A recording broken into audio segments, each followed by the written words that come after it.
Good evening. We bring you the latest in the world of sports. Hello, I'm Boom Gonzalez. We give you the conversations you want to hear from your favorite icons and athletes. I'm Diego Dario.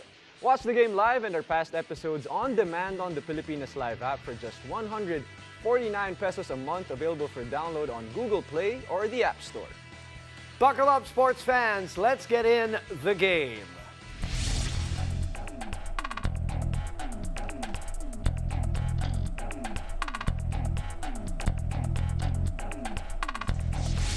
After 33 years, the Philippines will make its first finals appearance in the 19th Asian Games men's basketball after beating hosts China 77-76 in the semifinal round. Gilas head coach Tim Cone and Justin Brownlee talked about how it feels to finally end the drought and the team's mindset going into that finals matchup against Jordan. So stick with it. The game it ain't over to the fat lady thing or to the buzzer, go off. So we just try to stick with it as much as we can and try to focus on the defense. The offense, we struggled a little bit, but it definitely came at that end. We made some shots. Pearly heart, our pearly Filipino heart. That Pacio, that was the main thing that got us over the hump in this game. Use the high that we got and move forward with it. The problem we had last time was just matchups, and we've got to figure out a better way to match up to them defensively so that we can use our offense better. Definitely a historic feat for the Philippines. So joining us tonight for more insights is basketball analyst and Gilas Pilipinas volunteer, Coach Olsen Racela. And of course, Coach, you were also part of the last Gilas team that actually made it to the semifinals here in the Asian Games. And Coach, we beat Iran in the quarterfinals 84-83, and that whole semifinals performance was just amazing. Storybook like ending for Gilas Pilipinas, Coach. Your initial thoughts on the game, Coach? Well, just like the whole nation, I'm just so proud of what this team has achieved so far. So far, may Jordan pa tayo. Yeah, so well, good job by the management led by Coach Boss Francis Chua. The whole coaching staff, of course, led by Coach Tim Cone and all the players. I'm just proud of the way they battled in this tournament. Even before the tournament started, may mga nangyayari na eh. Ibang klaseng battles. Oo. And of course, si Coach Tim Cone really formed this team. He had some troubles at the beginning, but I'm just proud of their win last night. Grabing ending. Sabi mo nga, kanina, patalon ka ng talon dun sa pagkapanalo. That's how we all felt, right? We all just like, rah! And can I just give props to the guy who made those 3-point shots, Justin Brownlee. Right. People see how great a basketball player he is, but I see him off the court, and I see he's a better person off the court. He's such a wonderful guy. Very coachable, napakabait. He has a big heart, lalo na sa mga underprivileged. Dadalas mamigay sa mga staff yan eh. Yeah. And I'm just so proud na deserving siya sa ganitong klaseng game. A big moment for Justin Brown. Big heart on the court and off the court. Dahil on the court, he showed it. Yeah. And the Philippines, diba, in the semifinals, hung tough to win. And then, in the quarterfinals, down and 9 then points, came back in the semifinals. So two very different wins going into that Jordan rematch. As a last note on the Gilas win and that gold medal match, Coach Olsen, how are you going to look at that rematch? May pagkakataon tayong rebanse dito. Of course, Coach Tim, I'm sure, learned from that previous game against Jordan, and he's gonna use his vast experience to formulate a game plan against Jordan. So we're really looking forward to that game. Kailangan bumawi tayo sa Jordan and get that first gold in 60 years? Yeah, it's gonna be a very exciting one, Coach Olsen. I'm sure all the Filipino fans, tayong lahat manunood nun, Coach. But you talked about Justin Brownlee. Is it safe to say, here in the game, Coach, may mga hot takes tayo, and I want to pick your brain. Is it safe to say that Justin is the GOAT import, greatest of all time, Coach? I'm going to be biased and say yes. He's proven it. He's proven it. Not just in the PBA, but internationally. Yun eh, no? Diba? Well, we are hoping tomorrow, no? Tomorrow, so we're hoping for the big win, the big gold, and boy, do we need it. And talking about our national team, on that note, Filipino athletes continue to bring heart to the Asian Games as our men's 4x400 meter quartet set the national record in their 5th place finish in the final. The same team shattered a 38-year national record in the Asian Championships last July and now broke their own record again. Meanwhile, world champion Meggy Ochoa bagged the Philippines its 2nd gold after beating Balkis Abdullah of the United Arab Emirates in the women's under 48 kilogram Brazilian Jiu-Jitsu competition. And after the break, we'll move over to the collegiate ranks as we break down the crazy game day in the UAAP. Stay tuned, you're watching The Game.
Welcome back, you're still watching The Game. Expect the unexpected because the UAP just keeps getting better day after day. Still with us to take a look at the games that kept us on the edge of our seats is UAP analyst Coach Olsen Racela. Coach, what a game day for Philippine basketball yesterday. Yes. Grabe, 4 games and what for the UAP. What a 3-day stretch for the UAP Exactly. from the opening weekend. So Coach Olsen, let's start it off with the rivalry match, of course, between the Ateneo Blue Eagles and the DLSU Green Archers. Coach, what did you see in that game? Grabe, might be one of the best Ateneo LaSalle games in recent memory. Yeah. Yeah, well, actually, I saw a lot. I actually covered the game of Ateneo and NU. So, well, based on that game, there were a lot of questions for Ateneo going to the season. I think a lot of those questions were answered last night. Right. Great adjustment by Coach Tab. Number one problem was scoring. Where did they get their scoring? They only had 66 points against NU.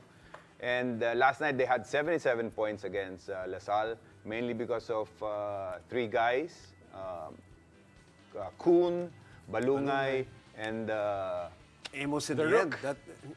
yeah, and Kuhn, Balungay, and Amos. Yeah. Yung tatlong sunod niya, mabigat yun. Actually, those 3 guys only scored 10 points against NU.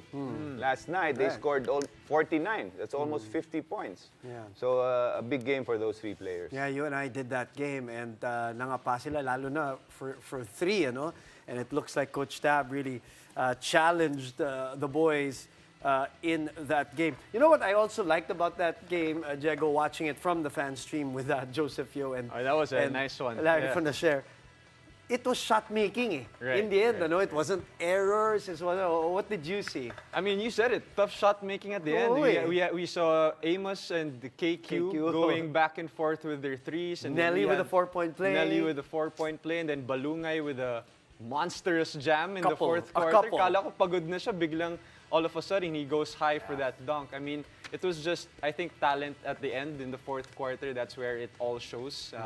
And it happened in that Ateneo game. Ateneo just won it by 5 points. That's why, Coach, lagi natin sinasabi, cannot judge after the first game talaga. Yeah, well, Coach Tab was looking for that one big fight from Ateneo in that NU game. And I think in the first few possessions, they were already putting in that those effort plays. Yeah. 3 offensive rebounds right away. To finish the game, they had 27 offensive rebounds. And rebounding will tell you a lot about those effort plays. So definitely, there was that fight for Ateneo Coach, gaano yesterday. ka-importante, just quickly, yung effort? Kasi minsan, some fans just see the highlights, the shooting, the dunks, pero yung effort, gaano ka-importante in getting wins in the UAAP, Coach? It's a big deal, Sa UAP, it's not just about scoring. It's Right. about defense, diba? About possession. So yung effort will, sometimes it can give you an extra possession or more possessions. Like offensive rebound, like I mentioned. And- It gave Ateneos a huge advantage. Imagine that, 27 Wow. offensive rebounds for them last night. And just to finish this off on the Ateneo Lasal, you know of all people that when it's Ateneo Lasal, the effort level umaakyat palalo. So, okay. But there were other great games. That Adamson UST game, ang yabang pa namin ni Larry Fondacier, sabi namin, uy, may game of the week tayo. And then the Ateneo Lasal game happened. So probably that will be the game of the week. But hindi nagpatalo yung Adamson UST. That was a great match. It ended in overtime. What were your observations? Ganon din, natalo rin in game number 1 yung Adamson, Coach. Yeah, the first overtime game of the season. But going to this game, I think Adamson had an advantage because Adama Faye was questionable for this game. Yes. And I think he didn't play the whole game. But, well, credit to Coach Pido for keeping it close at nag-overtime pa, di ba? But it was really an opportunity for one guy, and that's Cedric Manzano. Wow, what a fourth quarter for that guy. For him, knowing that, no Adama Faye for UST, and they really went to him in the end game, the fourth quarter, to really pound it inside and get this inside game going. Can I just ask Diego, did you think that he should have been the player of the game? Was it your choice? Was he your choice? He's my choice, of course, as player of the game. Sino ba nag-player of the Si game? Joem Sabandal, The clutch because baskets. yung last na from fourth quarter to overtime got them over the hump. But Cedric Manzano, in that fourth quarter. Well, see, Joem kasi scored, I think, 7 of the all last of, 9. all of his parang ganon. points, really, Yeah. 7 of in the the last nine. minute Right. of regulation and the And whole of overtime, overtime. But yeah. I felt si Cedric Manzano played a solid game throughout. Yeah. I mean, he was getting those points for his team inside, defending, rebounding. And in the fourth quarter, as you look at Cedric Manzano on your screens right now, Larry and I mentioned that nung nawala si Eco Laure, at saka si Crisostomo, doon nagwala talaga. Lumaki yung mata Parang nanlaki yung mata ni Cedric Manzano. Okay. And we've seen a lot of potential dati pa kay Cedric. And now Definitely. parang That's it's the footwork. perfect time for him to Yeah. step up, Coach. Quickly lang, Coach. Ngayon parang iba na yung setup yun ni Coach Nash. Nakakausap mo na ba siya about games? Kasi dati magkalaban kayo, Coach. Nanood nga eh. Lagi ka nanonood ngayon, di ba? I was there yesterday. Pero hindi pa kami nakapag-usap about games. So, Okay. All right, so we let's will get move to that on. soon. We'll get to that soon, and we'll move on to the other game that had us at the edge of our seats. NU and FU. NU won that by 6, 71 to 65. And when you talk about this NU team, grabe yung balance nila when it comes to scoring. I think Coach Jeff Napa teams are really like that naman talaga in Discipline. the UAAP. Right.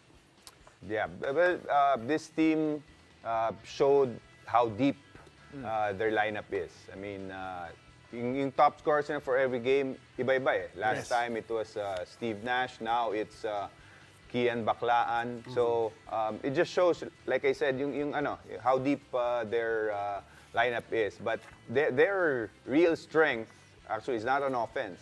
It's on the defensive end. Yeah, and diba, I think we were here with Dip when we were talking about, sabi namin sa interview with Jeff Napa, that they were really going to drag teams into the mud.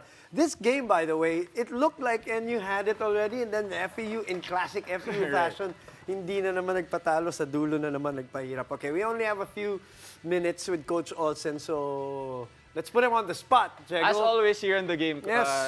Boom. And let's go for a quick fast talk, Coach. So, mabilis lang yung mga answers mo dito. And we're gonna call it too early takes. Kasi two Hindi game siya days early pa lang. takes. Oh, too early Too takes early in the takes. UAAP. So, Coach, who has MVP potential? Ito, two game days pa lang tayo, pero you have to answer it, Coach. Too early takes. Who do you think that guy is? Well, we has to be Diouf. Ooh, Okay, but si Kemba also is making a I think case. KQ also, grabe yung linalaro niya. Pero lamang si Diouf dahil normally, panalo pareho. Oh, and most of the FSAs get most That's of the true. playing time. That's true. That's true, that's True, pero malaking bagay talaga ni Diouf. Okay. What about the breakout star of the season? In 2 games, meron ka na ba nakikita, Coach? Parang nabigla tayo, Oo. Coach. Who's that guy from Adamson? Montebon? Montebon. Montebon. There you go. Oh, Right, okay, right. Matthew Montebon. Yeah, Montebon. I think he's been nagulat ako playing doon. well, Oo. no? Offensively.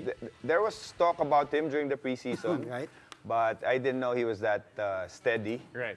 And it showed in the first game. First game. And sa 13 last game points, as well. He 15 was points, yeah. struggling. Yeah. But you can see the composure was there. And, He's pretty steady, made, you're right. Yeah, he made the crucial plays in the end game. And iba rin yung UAAP, no? Naka-adjust siya agad, Coach. And for the last question dito sa too early takes natin, Coach Olsen, who is this year's underdogs that's making the Final Four, you think, Coach? I'll have to go with Adamson. Ooh, Adamson. Yeah. Without talking Right to Coach now- Nash to, Yeah, Wala pa yan. usapan. Yeah. Right now, they're out of. They're not really out, but no one's talking about them making the final. Yeah. And you have to take note that Jerome Nasimosa is gonna play this second season. round, Yeah, yes. I don't know when, but we're maybe hoping this season. So sooner I think rather they're than gonna later, sana. make that run in the second round. So that's why crucial in game nila. That win yesterday over USA. That's a very great crucial point. for them. And for the second straight year, baka lang sabihin ni Coach Nash, we surprised everybody else again. Coach, maraming salamat. We'll see you at the games this weekend. Yep. Coach, thank thank you. you, Thank Coach. you. Now, after the break, we'll catch up with former one strawweight champion Joshua Pacio ahead of his next matchup. Stay tuned. You're watching The Game.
Welcome back to the game. Former one-strawweight world champ Joshua Pacio joins us tonight ahead of his next bout. Joshua, welcome to the game. Good evening. Welcome back, Josh. Ayun. Thank you po for having me. Oh, welcome back. Sabi nga ni Diego. Okay, pag-usapan na natin yung laban. Paano ang paghahanda? Medyo matindi yung mga kalaban mo. Undefeated at nakakas-6 na submissions na rin yata. What are the challenges? Saan mapupunta ang laban and how do you see this fight going, Joshua? Ayun, yes, syempre, first of all, I'm going against a very tough opponent, no? Mansur Malachiev, and is 11-0 sa record niya. So, alam naman natin mga Dagestani, talagang mga sambo players yan, wrestlers yan. So, I think he will try to put me down, take me down, and, submit me. So, pero ngayon, sa training camp ko, pinaghandaan namin to. And in case na mapunta naman sa ground, syempre, alam naman natin yung gagawin natin. And, of course, pag stand-up naman yun, confident naman tayo na makipagsabay. And alam ko, Josh, na sanay ka na sa mind games dito sa MMA. Actually, sabi nga ni Mansur sa ilang interview na he will definitely wrestle with you. For sure. Anong reaction mo dito, Josh? Parang naghang yata. Ayan. Ayan, there you go. Yes, of course. Pero, sabi nga natin, mind games eh. Malay natin mag-fake ng takedown to susuntok pala. So, it's still mixed martial arts. So, anything can happen. So, talagang ingat talaga. Pero Maski sa stand-up wrestling. Right. Well, alam hindi natin alam yung mga... Yeah, alam naman ng lahat at alam din natin na as an all-around fighter, you're much better than him.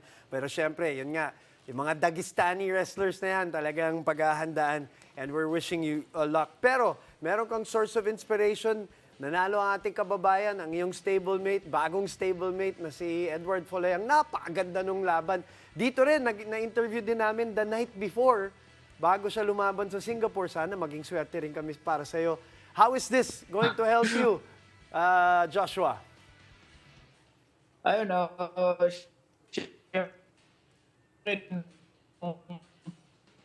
ako nga din nung pinapanood, nung pagkapanalo niya sa knockout, na-hype talaga ako. And of course, dagdag confidence sa akin to. Dagdag confidence and motivation na I should really give it all my best to get the win. And syempre, Josh, it's gonna be your first time in this arena, tapos bagong team pa, but still representing the same country, Josh. Your message, of course, sa mga Filipino fans na sinusuportahan ka din sa journey mo. Ayun, to all our fans, supporters, thank you very much. And yun, keep praying, keep supporting para sa ating tong lahat, para sa Pilipinas. And yun, hope we will get the win. We will get the win. Good Best luck, of luck, good luck. Josh. Oh, sana swerte tayo, Diego. Thank you, kay thank you, Joshua. guys. Thank you Maraming sa time. salamat. Thank you. Of course, Joshua Pacio faces Mansur Malachiev in one fight 15 that kicks off this Saturday in Bangkok, Thailand, 8 a.m. Philippine time on One Sports and One Sports Plus. That's it for tonight. Thank you for joining us. I'm Diego Dari. Catch us weeknights here on One News and on the Pilipinas Live app, where you can watch us live and, of course, our past episodes on demand for just 149 pesos a month, available for download on Google Play or the App Store. I'm Boom Gonzalez, and this has been The Game.